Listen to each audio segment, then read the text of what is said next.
دوستان عزیز، علاقمندان گرانقدر برنامه 1400 سال، بینندگان گرانقدر، روزه‌داران محترم، خواهران، برادران و دوستانی که به تالار تشریف دارین، سلام علیکم و رحمت الله و برکاته. بازم خوشحال هستیم که برنامه دیگه از برنامه‌های 1400 سال خدمت شما تقدیم میکنیم. دوستان عزیز، موضوع امروز ما موضوع حجاب است. حجاب یکی از مسائل مهمی هست که امروز متاسفانه روز به روز در کشور ما که یک کشور است اسلامی، مردم مسلمان هستند و فیصدی مسلمان ها هم 99.99 هست. در تو کشور روز به روز با تأثیر به قوانین غربی و با تأثیر به فرهنگ های دیگران، گاهی به سریال های زمان سیکولری ترکیه، گاهی هم با فیلم های هندی بتپرستا و گاهی هم با فیلم های هالیوود و بالیوود و این نهایت ضعف مسلمان نشان میده که چرا دختر مسلمان با چادری که بیبی عایشه و بیبی فاطمه می پوشیدن در تضاد میشن. خالق متعال ذات رحمان رحیم است. یک خانم و یک دختر غربی نو مسلمان شده بود. وقتی نو مسلمان میشه در یکی از کشورهای اروپایی، این خواهر مسلمان با حجاب در حرکت است. چند ژورنالیست و چند خبرنگار پیش از این میاین و میبینن که در جایی که به میلیون ها خانم و زن برهنه هستند و برهنگیشان هم به شکل بسیار افراطی، ولی در بین از آن میبینن که یک دختر پاک با عفت، با لباس بسیار محجب که حتی بغیر از دو چشمانش دیگه صورتش دیده نمیشه. از پیش پرسان میکنن که خودت نو مسلمان شدی و در تو یک کشوری هستی که به نام آزادی بی‌بندوباری ها بسیار زیاد است، چرا همه زنان برهنه هستند و تو لباس داری؟ او یک جواب بسیار خوبه برشان میده. او برشان میگه شما میفهمین که روزی که من این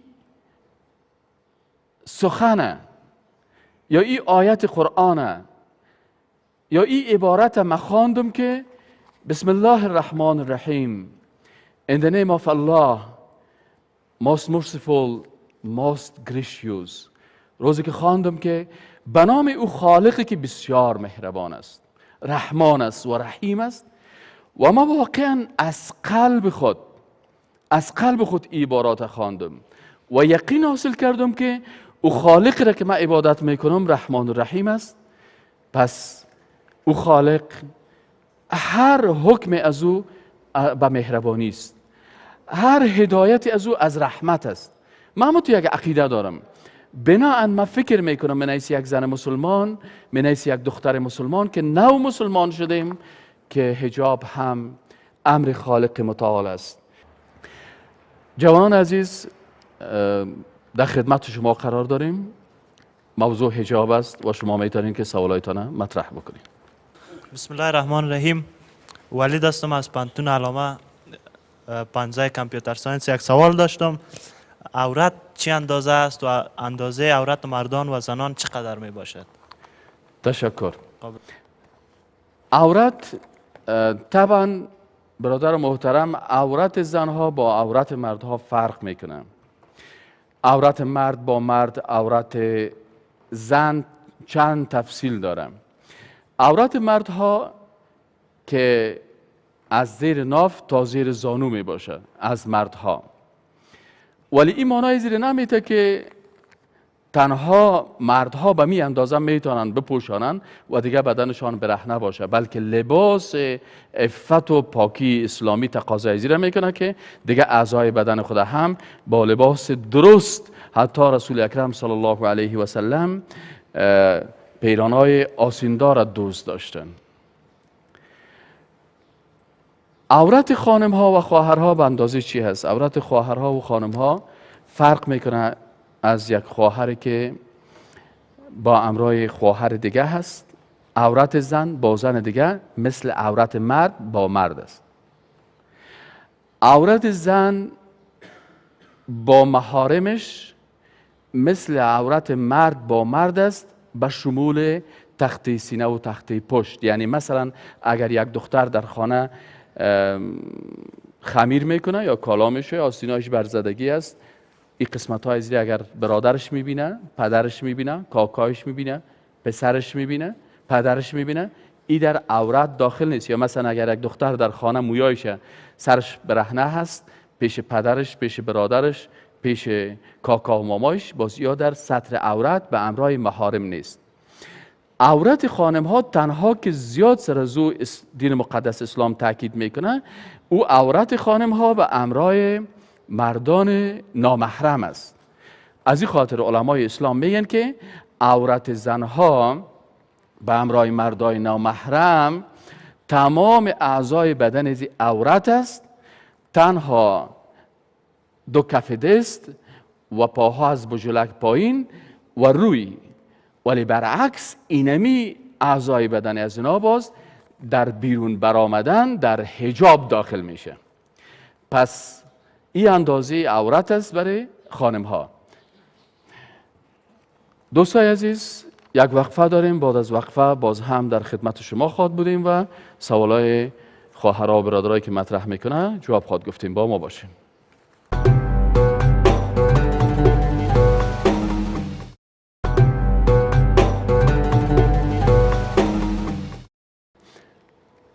دوستان عزیز، بینندگان گرانقدر برنامه 1400 سال، باز هم ادامه برنامه را با شما دوستا یک جا و با سوالای دوستای ما آغاز میکنیم. برادر دیگه یا خواهر سوال داشته باشن؟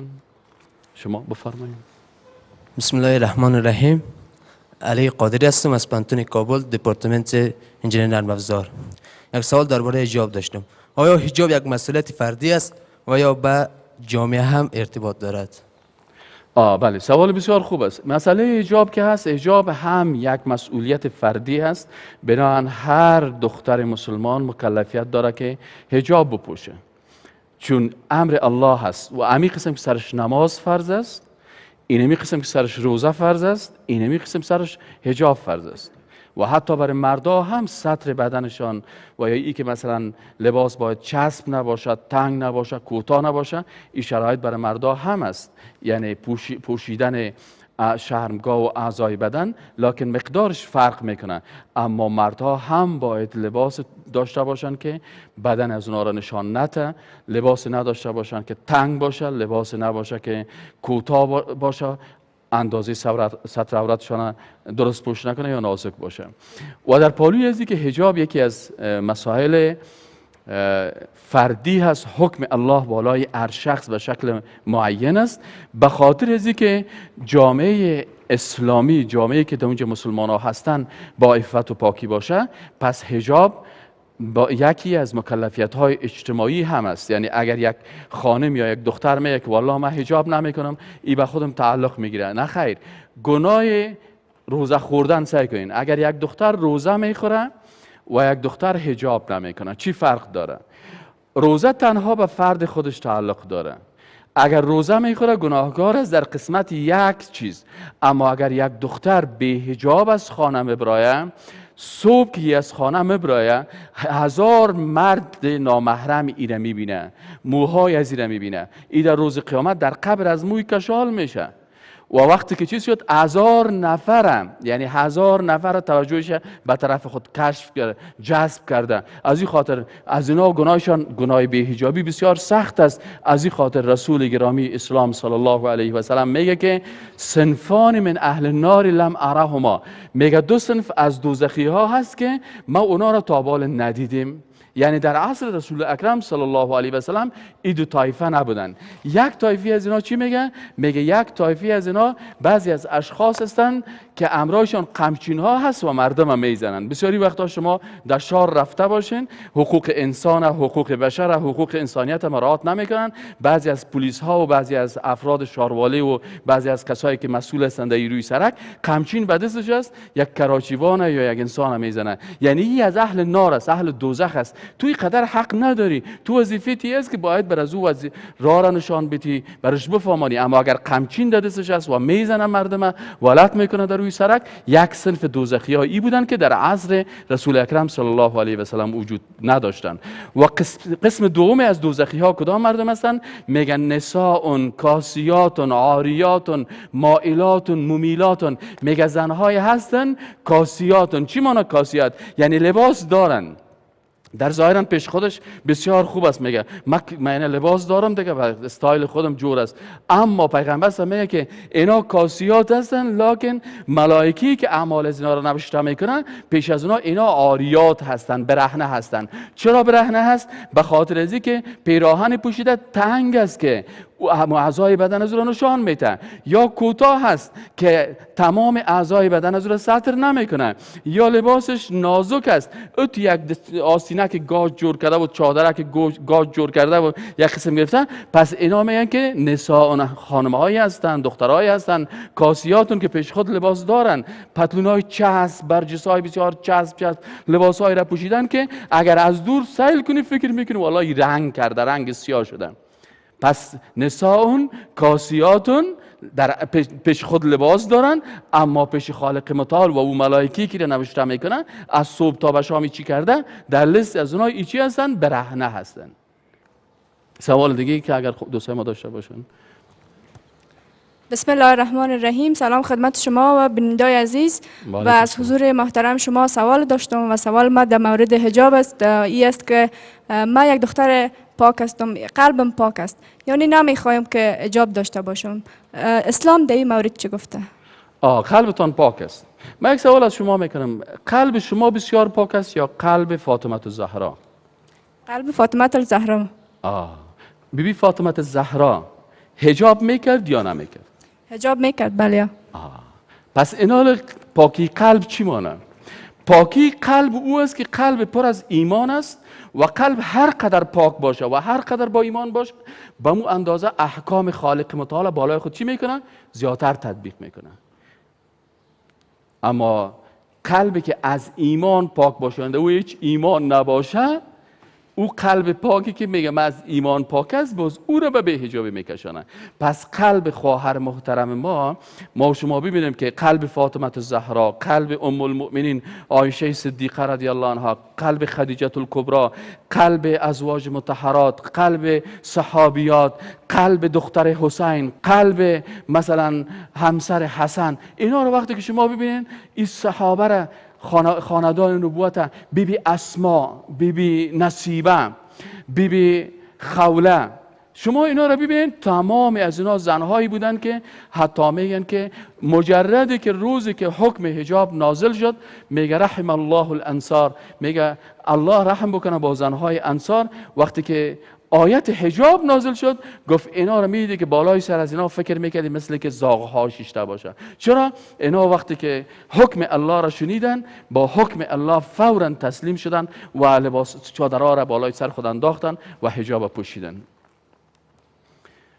به این خاطر خواهر محترم، پاکی قلب دلالت به این میکنه که هر قدر که قلب پاک باشه، یعنی شما از دور یک خانه را سیل کنین، اگر در اون خانه برق باشه از دور نور روشنی نور میایه، اگر داخل خانه برق نباشه از دور تاریک است. پس به این حساب هر قدر که باطن پاک باشه به مو اندازه چی می باشه؟ به مو اندازه انسان تسلیم احکام الله می باشه. دوستان عزیز، یک وقفه داریم، بعد از وقفه باز خدمت شما حاضر میشیم، با ما باشین.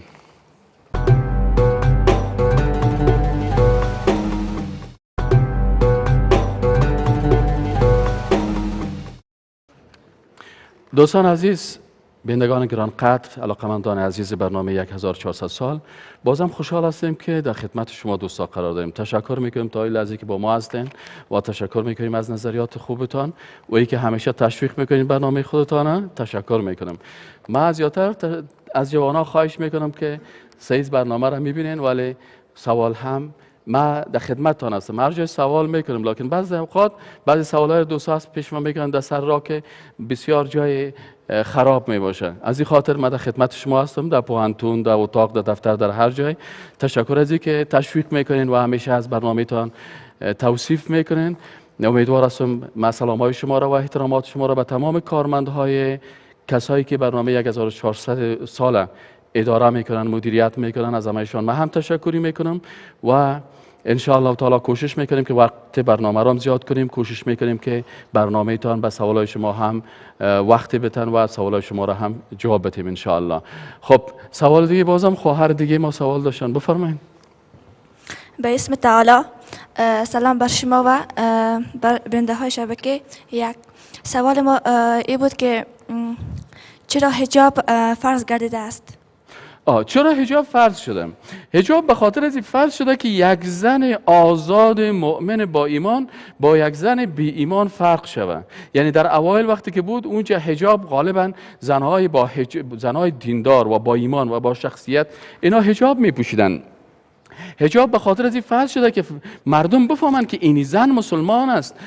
وقتی که یک مرد ریش میماند و یک مرد دیگر ریش خود کل میکنه، یک مرد مثلا امو شرایط اسلامی رو بالای خود تطبیق میکنه، چشم خود احتیاط میکنه، دست خود احتیاط میکنه، و یک خانمی که مثلا لباس خود احتیاط میکنه و به لباس درست میپوشن، در حقیقت این سمبول است، سمبول های ایمان ماست. خالق متعال میخواد که عزت که ولله العزت و ولرسوله وللمؤمنین، بر الله عزت است، بر رسولش عزت است، بر مؤمنین عزت است، بر زنهای با ایمان که الله بر از اونها شخصیت بسیار عالی داده، بر از اونها عزت بسیار خوب است. پس وقتی که یک دختر مسلمان عفیف، پاک و با لباس خوب در بیرون میبرایه و عفت خود حفظ میکنه و عفت جامعه خود حفظ میکنه، در حقیقت الله میخواد که این زن مسلمان شخصیت عالی داشته باشه. یعنی قبل از اینکه ما بر یک زن درباره حقوقش فکر بکنیم، اسلام درباره شخصیتش فکر میکنه که این زن نباید وسیله دست مردای شهوت انگیزی که اکثرا در کشورهای غربی قوانین ساختن و میخواین که از زن چی بسازن؟ یک وسیله بسازن. در پشت مجله عکس برهنه زن، در اعلان شامپو عکس برهنه زن، در هر جای سر دیوار عکس برهنه زن. پس اسلام میخواد که نه، این زن مادر است، این زن خواهر است، این زن همسر است، این زن دختر است، این زن نصف جامعه است. این زن با یک دست خود گواره را شور میته، با دست دیگه خود جامعه را و جهان و تاریخ جهان در حرکت میره. پس این زن باید شخصیت عالی خود داشته باشه. این زن مثل کی باشه؟ مثل بیبی فاطمه باشه، مثل بیبی خدیجه باشه. زن باشه که در میدان نبرد و جهاد مثل بیبی نصیبه ام عماره که 12 چاپ شمشیر در شانش بود و از پیغمبر اسلام صلی الله علیه و سلم دفاع میکرد. چرا؟ با اموت شخصیت عالی که وقتی ای در بیرون از خانه هم مبرایه، شخصیت از این محفوظ باشه و عزت از این محفوظ باشه. چرا؟ ای زن با ارزشترین چیز در جامعه هست. ای زن است که مردها را به دنیا میاره. وقتی که ای زن خودش عفیف و پاک باشه، باز میتونه که مردها و شخصیت‌های عالی را به دنیا بیاره. از این خاطر در عقب هر مرد قهرمان یک زن قهرمان است. سوال دیگه برادر ما؟ بسم الله الرحمن الرحیم. اسم روح الله زاهد است، یکی از مسئولین علوم در بخش کامپیوتر ساینس هستم. و شما جناب قبلا فرمودین که اگر زنی بغیر از شوهرش به کس دیگر آرایش بکند، بوی جنت را استشمام نخواهد کرد. بیرون از خانه اگر خانم بارها کلمه لا اله الا الله محمد رسول الله را گفته باشد و بعدا به کسی خود را آرایش کرده باشد، آیا او هم جنت را استشمام نخواهد کرد؟ بله. به خاطر چی؟ به خاطر از اینکه کلمه لا اله الا الله چی است؟ کلمه لا اله الا الله یک تعهد است. کلمه لا اله الا الله یک تعهد است. مثلا وقتی که ما میگیم لا اله، نیست هیچ کسی که ذاتش عبادت شوه و احکامش تطبیق شوه الا الله، بغیر از الله هست. ما برای الله تعهد کردیم که پروردگارا، بغیر از ذات تو به کس دیگه من رکوع نمیکنم، بغیر از ذات تو به کس دیگه من سجده نمیکنم، بغیر از ذات تو به نام کس دیگه من نظر نمیکنم، بغیر از کس تو که حکم کس دیگه رو بالای خود تطبیق نمیکنم. آلی این خانمه که از خانه حکم الله میگه که تو دختر با ایمان تعهد کردی که احکام الله را بالای تطبیق میکنی، الله میگه که با حجاب باش. لکن نفس چی میگه؟ نفس میگه که نه، بی حجاب باش.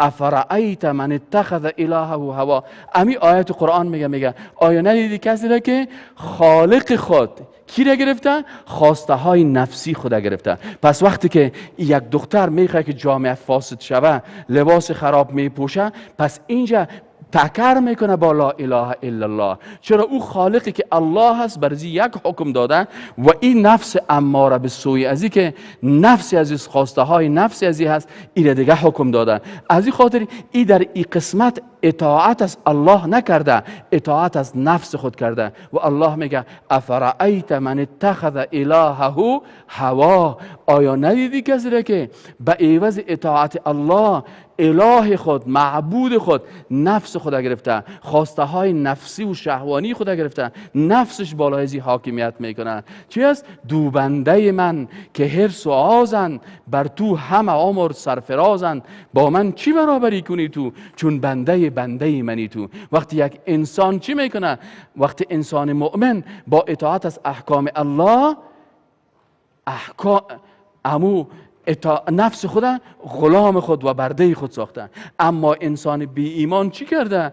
انسان بی ایمان غلام نفس خود شده. پس به این خاطر وقتی کسی غلام نفس خود شوه و اطاعت الله را به خاطر نفس بشکنانه، باز اینجا عمو تعهدی که با لا اله الا الله کرده او را شکستانده. از این خاطر این مستحق جنت نمیشه. شاید در جنت بره.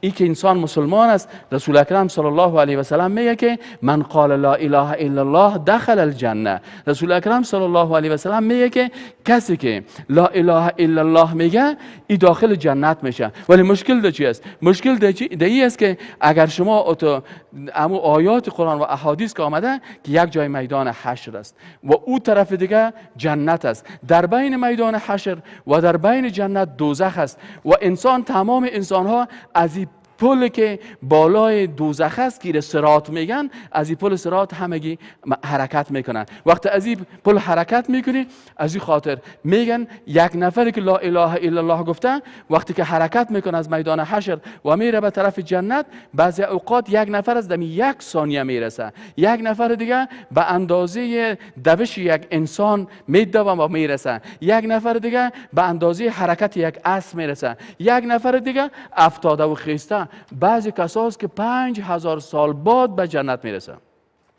5000 سال بعد. چرا؟ به خاطر ازی که به اندازه گناه خود چی میکنه؟ به اندازه گناه خود این عذاب ها را دمی پل صراط میبینه، افتاده میره و میخیزه تا که به اونجا برسه. پس از این خاطر بر از اینا مشکلات در اینجا پیدا میشه تا ای که انسان پاک شوه و در جنت تا وقتی که پاک نشیم داخل جنت نمیشیم. دوستان عزیز، بینندگان گران قدر، برنامه امروزی ما در همینجا به پایان میرسه. تا برنامه بعدی که باز هم در خدمت شما دوستان قرار میگیریم، شما را به خالق یکتا میسپاریم.